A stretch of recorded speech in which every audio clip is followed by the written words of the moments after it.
तो NEET paper leak और उस पर का ये जो पूरा मामला है और उस पर हो रही जो विपक्ष की जो राजनीति है उसे लेकर आपने संसदीय कार्य मंत्री किरेन रिजिजू को सुना और साथ ही साथ आपने नेता सदन जेपी नड्डा को भी सुना कि किस प्रकार से उन्होंने कहा कि जब सरकार हर मामले पर बात करने के लिए पूरी तरह से तैयार है, बार बार कह रही है संवाद ही रास्ता हो सकता है, लेकिन जिस प्रकार से राजनीति हो रही है वो कहीं ना कहीं बेहद चिंताजनक है। तो विपक्ष एक तरह से कटघरे में खड़े करते हुए नजर आ रहे हैं विपक्ष को। संसदीय कार्य मंत्री और नेता सदन, आपने सुना दोनों के बयान को, किस प्रकार से ये राजनीति लगातार विपक्ष कर रहा है और एक तरह से दुर्भावना से ग्रसित ये पूरी राजनीति नजर आ रही है। तो कौन आखिर कर रहा है नेतागिरी, तमाम हम न्यूज पंच में आगे बढ़ेंगे और रुख करेंगे हमारी टॉप लाइंस का और जानने की कोशिश करेंगे कि आखिर कौन नेतागिरी कर रहा है।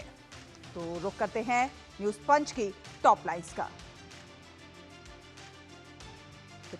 तो टॉप लाइंस का रुख करने से पहले आपको बता दें कि किस प्रकार से विपक्ष जो है सड़क पर नेतागिरी करते हुए, राजनीति करते हुए नजर आ रहा है। नीट पेपर लीक के इस पूरे मामले पर हम देख रहे हैं लगातार राजनीति हो रही है और सड़कों पर जिस प्रकार से राजनीति करते हुए विपक्ष के नेता नजर आ रहे हैं वो कहीं ना कहीं मुद्दे से ध्यान भटकाने की कहीं ना कहीं कोशिश है और कहीं ना कहीं कोशिश ये है कि सदन को ना चलने दिया जाए ताकि जो प्रोडक्टिव काम होने हैं वो काम आखिर ना हो पाए। तो इस पर हम लगातार देख रहे हैं कि विपक्ष किस प्रकार से सड़कों पर आकर सिर्फ और सिर्फ छात्रों के जो मुद्दे हैं उनसे ध्यान भटकाने की कोशिश कर रहा है और कहीं ना कहीं अपनी राजनीतिक रोटियां सेकने की कोशिश करता हुआ लगातार विपक्ष नजर आ रहा है। जिस प्रकार से राहुल गांधी का रवैया रहा उसे भाजपा के जो नेता हैं वो असंवैधानिक बता रहे हैं और इस प्रकार के कृत्य को बिल्कुल किसी भी तरह से सही करार नहीं दिया जा रहा है। शैलेंद्र मिश्र हमारे सहयोगी संवाददाता जुड़ रहे हैं हमारे साथ ज्यादा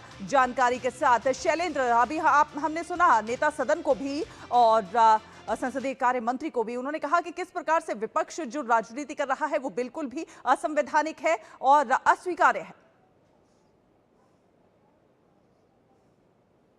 देखिए, विपक्ष की मांग क्या थी कि सदन में चर्चा हो, पेपर लीक या फिर जो छात्रों से जुड़े मुद्दे हैं उन पर सदन में चर्चा होनी चाहिए। सरकार ने इस बात को पहले भी कहा था कि नियम के मुताबिक चर्चा को सरकार तैयार है।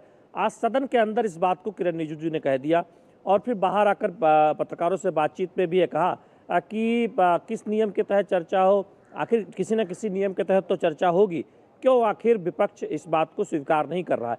तो जो फिर विपक्ष की जो मांग थी उसे स्वीकार किया जा रहा है, तब आखिर चर्चा के लिए कांग्रेस पार्टी और उसके सहयोगी दल राजी क्यों नहीं हो रहे हैं, ये एक बड़ा सवाल है। क्योंकि कल ये सवाल उठे थे बहुत गंभीरता से जब राहुल गांधी प्रधानमंत्री आवास के बाहर प्रदर्शन धरना के लिए गए थे कि विपक्ष के नेता होते हुए जब संसद का सत्र चल रहा है, संसद के अंदर अपनी बात रख सकते हैं, संसद भवन परिसर में अपनी बात रख सकते हैं, तब वो धरना प्रदर्शन करने के ना चलने देना एक कोशिश है विपक्ष की और कहीं ना कहीं इस पूरे नीट वाले जो मामला है इसमें अपनी राजनीतिक रोटियां सेकने की कोशिश है।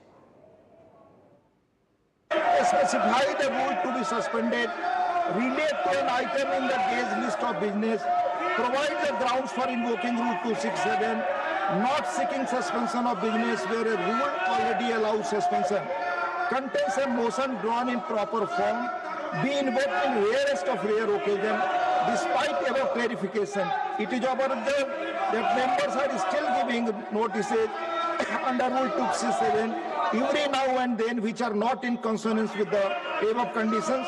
I request honorable members to keep in mind the essential requirements of Rule 267 as highlighted above, and I reiterate that notices fulfilling the requirements could only be considered by me and admitted after taking the consensus of the House. Honorable Chairman has repeated this ruling yesterday only. माननीय रुचि शिवा, हाँ बोले, आपकी बात record पे जाएगी। Hello. माननीय रुचि Shiva, yes. Mr. Deputy Chairman, sir. We take your word. What you made in the observation.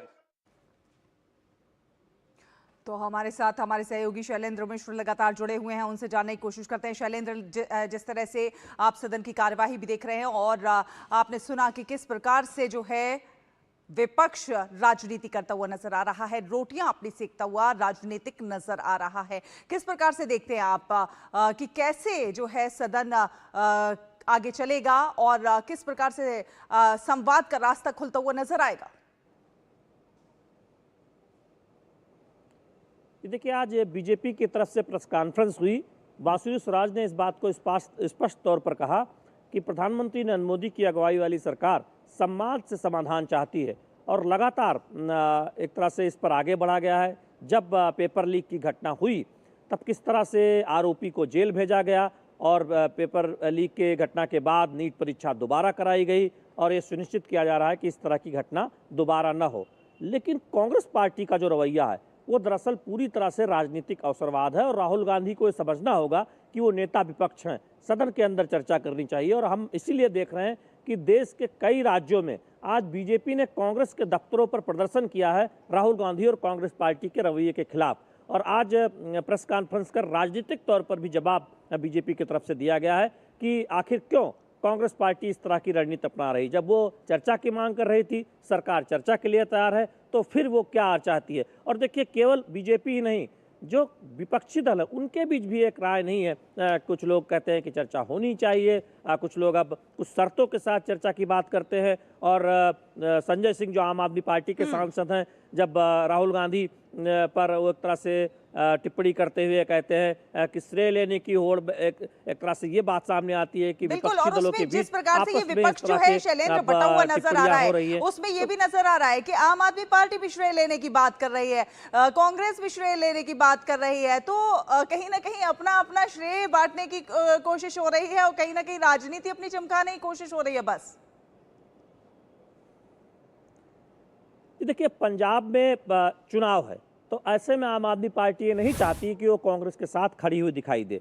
और हम जानते हैं कि पंजाब में भी एक परीक्षा का मामला अब बहुत चर्चा में है, तो उसमें आम आदमी पार्टी चुप है। उसमें जो कुछ बात सामने आ रही है उसमें आम आदमी पार्टी कुछ नहीं बोल रही है।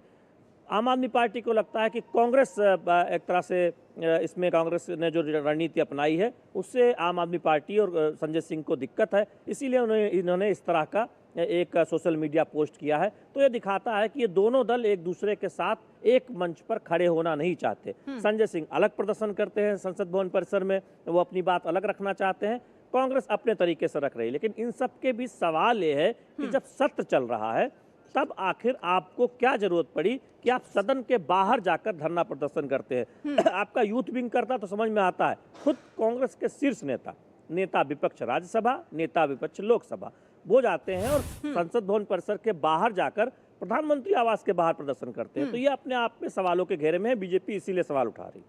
जी चलिए, बहुत धन्यवाद शैलेंद्र, ये तमाम अपडेट हमारे दर्शकों से साझा करने के लिए। तो चलिए रुक करते हैं न्यूज पंच की टॉप लाइंस का। टॉप लाइन नंबर 1 का रुख करते हैं। आपको बता दें न्यूज पंच में आज की जो टॉप लाइन है वो है कि आखिर कौन कर रहा है नेतागिरी।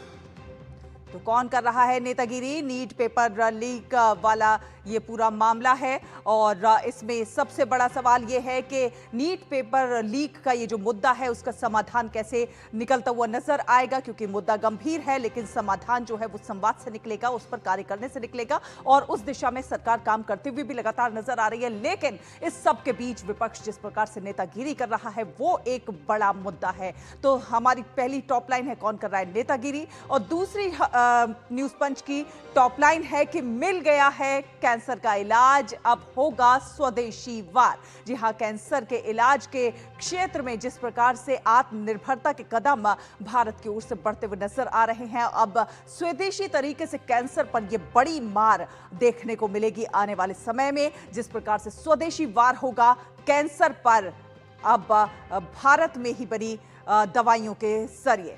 आगे बढ़ेंगे और अगली खबर होगी हमारी जो महत्वपूर्ण रहने वाली है, महंगा पड़ गया ईरान युद्ध। जी हां, अमेरिका को ये युद्ध जो है अब महंगा पड़ता हुआ नजर आ रहा है। किस प्रकार से महंगा पड़ता हुआ नजर आ रहा है इस पर भी विस्तार से बताएंगे और अपने संवाददाता से भी बात करेंगे, ज्यादा अपडेट आप तक पहुंचाएंगे। तो सबसे पहले हम आगे बढ़ते हैं और पहली जो हमारी बड़ी खबर है उसी का रुख कर लेते हैं।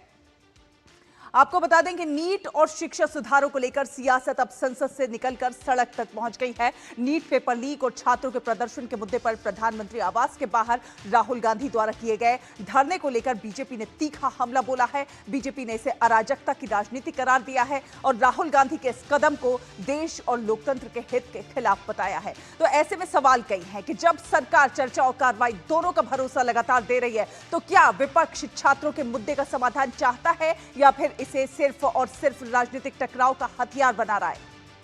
तो राहुल गांधी पर बीजेपी लगातार हमलावर नजर आ रही है और इस पूरे प्रोटेस्ट पर तीखी आलोचना भी हो रही है। राजनीति से ऊपर देश है, ये बार बार कहा जा रहा है कि राजनीति से ऊपर देश है, पहले देश के हित को रखना चाहिए और उसके बाद में अपनी राजनीति करें। छात्रों के भविष्य से खिलवाड़ नहीं होना चाहिए, ना करें छात्रों पर राजनीति। तो ये बीजेपी का कहना है, जो कि विपक्ष को एक तरह से समझाते हुए नजर आ रहे हैं कि छात्रों के भविष्य से खिलवाड़ और राजनीति नहीं करनी चाहिए। नेतागिरी चमकाने की ये जो कोशिश है, ये सही नहीं है। आइए आपको सुनवाते हैं कि केंद्रीय मंत्री रविशंकर क्या कह रहे हैं। लोकतांत्रिक इतिहास में बहुत ही शर्म का दिन था। विपक्ष के नेता राहुल गांधी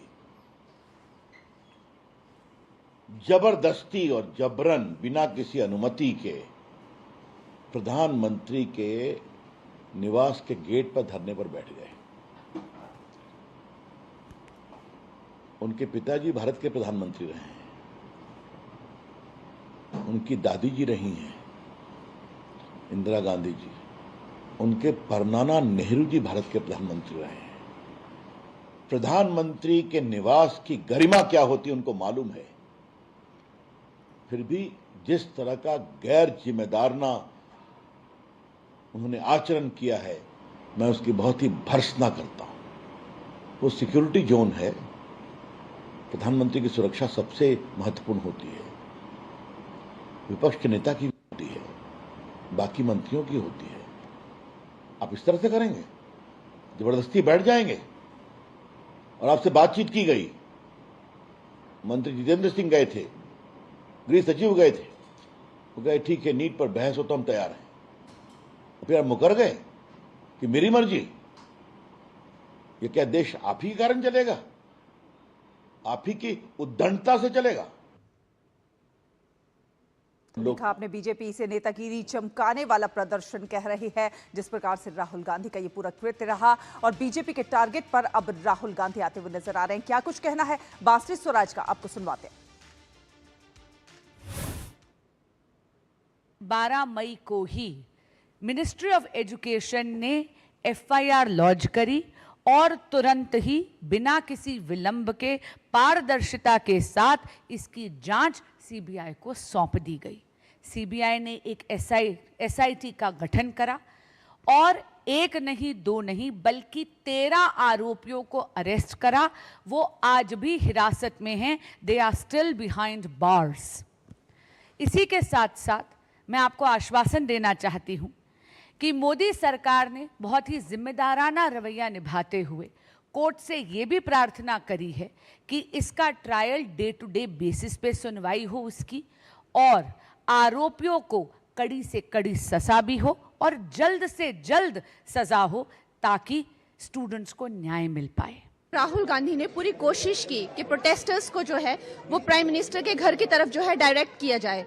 और जब प्रोटेस्ट जो है जंतर मंतर में हो रहा था, तो राहुल गांधी जो है क्यों प्राइम मिनिस्टर के घर में की तरफ जो है प्रोटेस्ट को डायरेक्ट करना चाह रहे थे, ये बहुत बड़ी एक कंसर्न की बात है पूरे देश के लिए। छात्रों की समस्या की चिंता नहीं है इनको, छात्रों के ऊपर राजनीतिक रोटियां कैसे सेकी जाएं ये होड़ लगी है। आप राजनीतिक रोटियां सेकते सेकते देश के प्रधानमंत्री के घर को निशाना बना रहे, उनकी सुरक्षा में चूक कर रहे हैं। किनके हाथों में खेल रहे हो, कैसा व्यवहार कर रहे हो? दुर्भाग्यपूर्ण है, निंदनीय है, घोर निंदनीय है।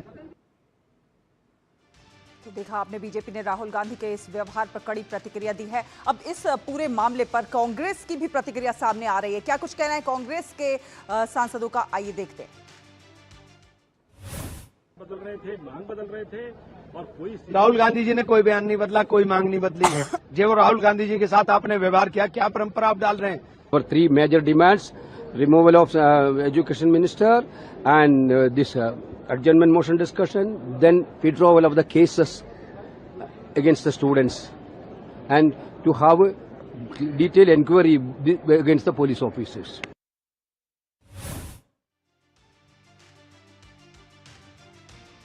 जबरदस्त हंगामा देखने को मिल रहा है। सरकार चर्चा के लिए लगातार तैयार है, लेकिन विपक्ष लगातार हंगामा करता हुआ नजर आ रहा है। किरेन रिजिजू ने कहा है कि ये सरकार जो है पारदर्शी सरकार है, तो वहीं जेपी नड्डा ने भी राहुल गांधी को आड़े हाथों लिया है। आपको बता दें कि प्रधानमंत्री नरेंद्र मोदी के आवास के बाहर कांग्रेस नेता राहुल गांधी द्वारा किए गए